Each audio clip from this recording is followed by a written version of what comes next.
All right, guys, welcome back to my channel. Thank you so much for taking time out of your day to view life from the PEV point of view.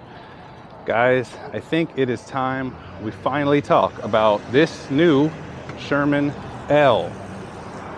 Tell you all about it, my first impressions, the good, the bad, and the ugly, right? So before I begin, I just want to start by saying, not only are these just my first impressions and my personal opinions, but I am aware that any negative opinions I share are likely going to be fixed in the coming months. So if you're viewing this future video in the future, definitely click on my channel and see some like recent videos of me and how I'm feeling with the Sherman L going forward, right? Because my opinions are probably going to change.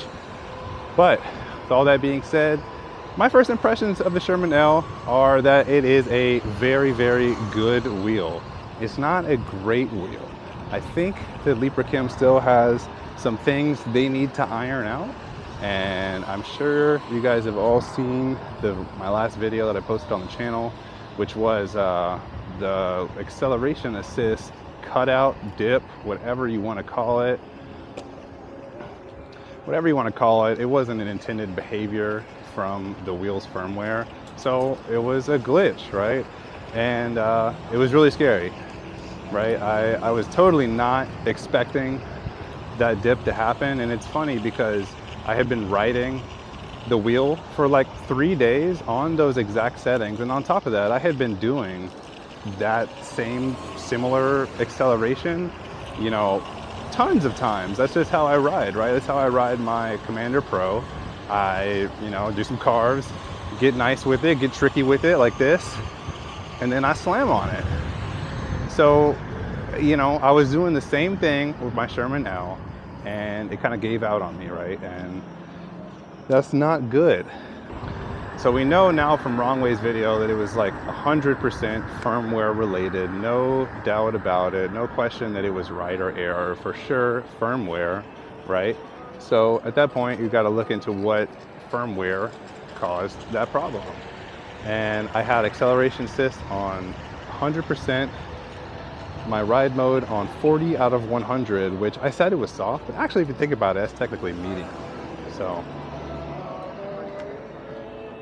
I've been riding the Sherman L for about a week now, and I gotta say, it's a really great wheel. It is definitely the smoothest wheel I have ever ridden.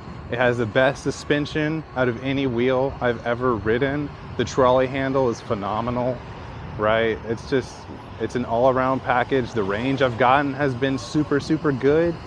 But with that being said, there are some downsides, right? I think that Leatt has a little bit too much going on with their firmware right now. I think that with all, my first impression of owning this wheel and operating it and getting it set up to how I like it, coming from a Gaurds wheel where there's, not that many choices, was that it was honestly a little confusing to set up, right? Coming from a Gaurds, I felt like it was honestly really hard to get set up exactly how I want the wheel, and I still quite honestly haven't found exactly what combination of settings works the best for me, right?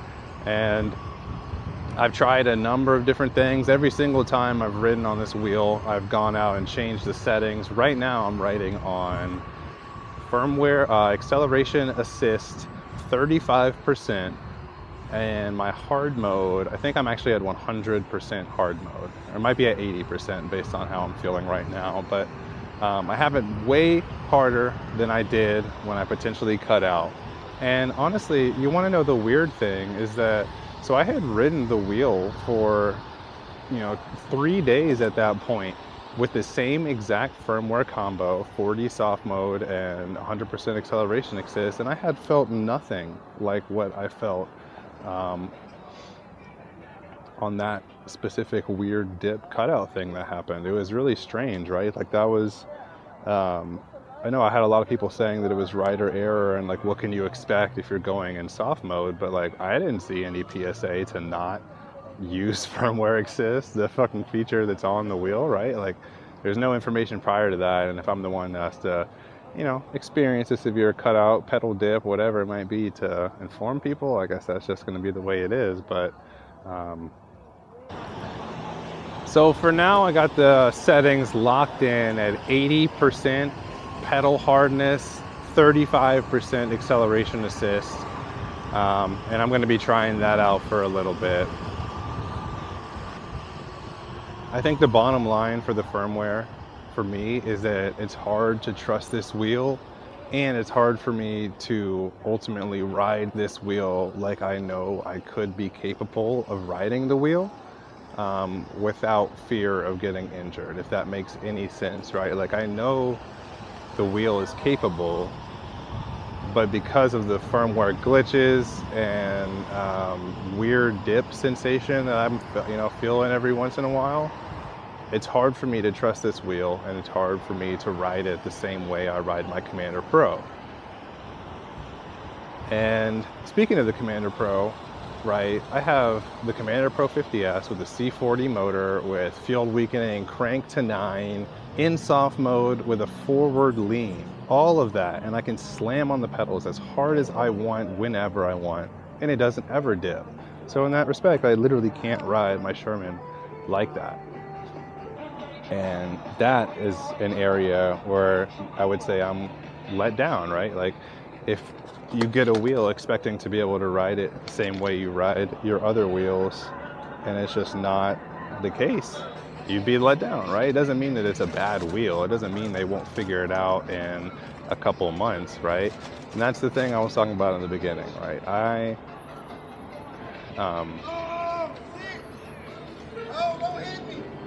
Cheetos. Don't hit me! Oh! Cheetos!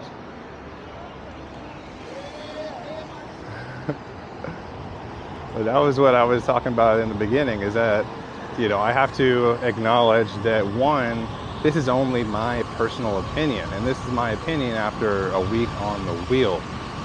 I know for a fact that a lot of the problems that I have with the wheel so far will be resolved by Lipracam, right? And so if you are watching this if you're watching this a little bit into the future, I'm recording this the first week of September. If you're watching this into the future, I'd advise you to kind of check in on my channel and see how my more recent videos reflect my opinion of the Sherman L, because I know for a fact that it's going to get better, right? It has to be improved, it has to be refined, and when they figure it out, I'm sure it'll be a great wheel, or an even better wheel than it already is.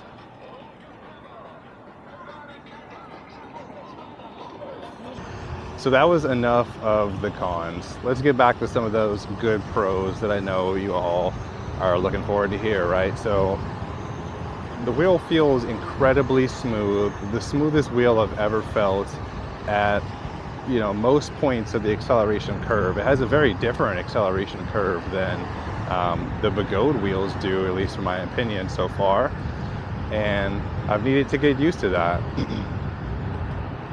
But in terms of positives, the suspension, by far the best suspension on any electric unicycle I've ever used in my life. I'm so happy I went with a 70-pound progressive spring. I mean, they're all progressive, but it's 70 pounds. And for me, my rider weight's probably, probably 200, 210. So it feels great. I don't know, I'm loving how it feels. I plan on doing jumps with this wheel, so it'll help out there, and it's mighty smooth on the street. So more on the pro side of the house, we got the tire. I'm sure you probably can't see it because I'm going fast and probably have a bright headlight on, but the tire profile of the tire, is relatively flat, right? If I compared it to my Conti Scoot, you would see how flat it is compared to the rounder Conti Scoot, and I actually prefer that rounder Conti Scoot feel. So there's a chance I'd change the tire on this, although I am considering saving it till next spring because winter is coming, and if you live in Chicago, man, you need a knobby tire for the winter. It gets sketchy as hell when all the streets are frozen solid with ice. But actually the streets are fine, the bike trails are the problem. When the bike trails get frozen with ice and there's slush and salt. Like you just gotta get a knobby tire. So I have a Shinko 241 ready to go for the Sherman L.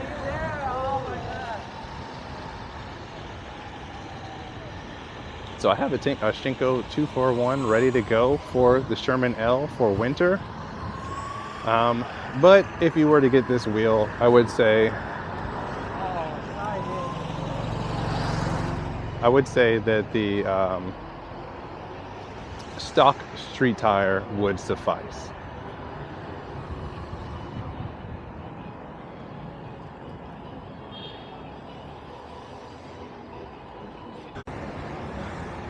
All right, quick edit. So one more weird firmware glitch that I wanted to report back on, so we have a comprehensive log of all my problems on batch 1, is that the wheel is abnormally reporting PWM for some strange reason. Like I'll be driving in a straight line just like this, 25 miles per hour, and I'll look down on my Apple Watch and see 50% PWM. Like this is a 151 volt wheel, supposedly extremely powerful, and I'm at 50% PWM going 20 miles an hour. That can't be right? When I would be driving 40 miles an hour, it would be over 80%. Like it would literally be hovering at 80% PWM at 40 miles an hour. I'm like, I thought this was a 60 mile per hour wheel. And the weirdest thing about all of that is that despite those readings, I thought that it would just be, over-reported because its high-speed mode is on or some other reason. But the thing is that the wheel still cut out at 100%. So it's like, am I really at 80% while going 40 miles per hour? But no, I talked with Roger EUC, amazing guy, and he told me that I need to be using the setting on my app. I guess it's Darkness Spot or Leatt, I'm not sure, but that is, you need to use a setting on the app that is called Use Calculated PWM. And apparently, once you click the check mark on that box, the wheel will read a more accurate PWM. I actually forgot to do it before I launched on this ride, so can't say I know if it's true or not, but I trust Roger. All right, guys, so I basically have just been giving you some pros and cons of the Sherman L, so I'll continue to do that. I just thought of another con while riding. So this morning, I had a problem with the Smart BMS and the Leatt app. So this morning I went to go charge my Sherman L, and about halfway through the charge cycle, I did what anybody with a wheel with a Smart BMS would do and took a look at the Smart BMS. And what I saw was that my left battery pack, half of the cells in the left battery pack, so literally 18 batteries, were not being updated on the app, as well as their temperatures were not reading. They were literally reading 0 degrees. So I initially thought, oh shit, I have 7 volt difference in my battery packs. And that was really alarming, right? I was concerned for my house's safety, people in my house, my family members, all that good stuff. And then I went on to Telegram, did some more research about this issue, and found out that other riders have had similar problems on their links and have taken their wheel completely apart, only to find that there's nothing wrong with the batteries and that it's likely Bluetooth interference or some sort of glitch in the Leatt app on the Smart BMS that's not reading the correct voltage. And that literally happened to me today, right? Like if I still go on my Smart BMS right now, it says that half of the left battery is not the right voltage than it actually is. Now, do I know that it's actually the wrong voltage? I do, because I have checked multiple apps. I've checked on the wheel screen. I have not taken my wheel apart and hit it with a voltmeter, but I think that my research and other people experiencing the similar topic proves that my wheel is probably okay. But it's another thing I have to think about, right? So in kind of review, right? The firmware has given me problems with riding my wheel. I have literally almost cut out the wheel, dipped it only really was saved by my power knobs. If we're keeping it 100, I literally would not have made that if it were not for my power knobs. If I were not locked in, I would have crashed. You only crash when you step off the wheel. Remember that. You only crash when you step off the wheel. And 80% of the times. Don't quote me. But anyway. So yeah, firmware has caused problems with my riding, literally making me not be able to ride the wheel how I want to ride the wheel. It has erroneously given me false readings on my smart BMS, showing me that I have half a pack that's completely out of voltage, which can't be the case because it's charging to full and balancing and whatnot.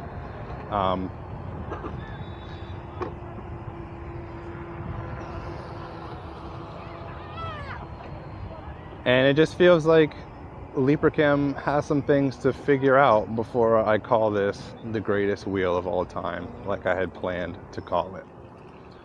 But to sum up the pros, by far the best suspension. Incredible range. And honestly, if you are not the type that does extremely dangerous hill climbs or, you know, jumps or 60-mile-per-hour speed runs, then you probably are going to be fine with this wheel and run into absolutely no problems. As of now, I'm still not trusting the firmware assist. Oh, don't hit the camera. I'm not trusting the firmware assist on the wheel. I have it quite low. I have it at 35%, and even then I can still feel it tilting the wheel. I mean, that's obviously what it's intended to do, but you know, just worrisome, right? It is absolutely not confidence inspiring to not have trust in your gear and to be questioning whether or not the wheel that you own is going to ride the same way every single time that you ride it, right? And I know for a fact, like I said a couple times throughout this video, that these problems are going to be resolved. So this is like really early on for me to be giving this feedback, and I almost didn't want to make a video. I almost wanted to kind of refine my thoughts on the wheel because I don't script any of this out. It's completely impromptu, and that's what makes my channel special, right? I love talking. I love being myself. I love wheels, and I love when my wheel loves me back. And right now, I need the Sherman L to love me back. All right, guys, I'm gonna leave it there. I appreciate you guys taking time out of your busy day to view life from the PEV point of view. These are not my final thoughts, absolutely. I just wanted to post an update and let you know some quick first impressions on the wheel after a week or so, right? It's good, not great. Oh, and I wanna close with this.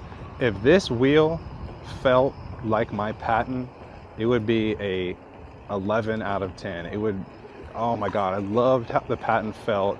Even with this wheel on no firmware assist and the hardest pedals, it still does not feel that response. It still does not feel as responsive as the patent, and I wish it did. I wish it felt like the patent, and I wish I knew that I could trust it enough to ride it the same way I ride my Commander Pro. And with that, I'll call it a wrap. Thanks, guys.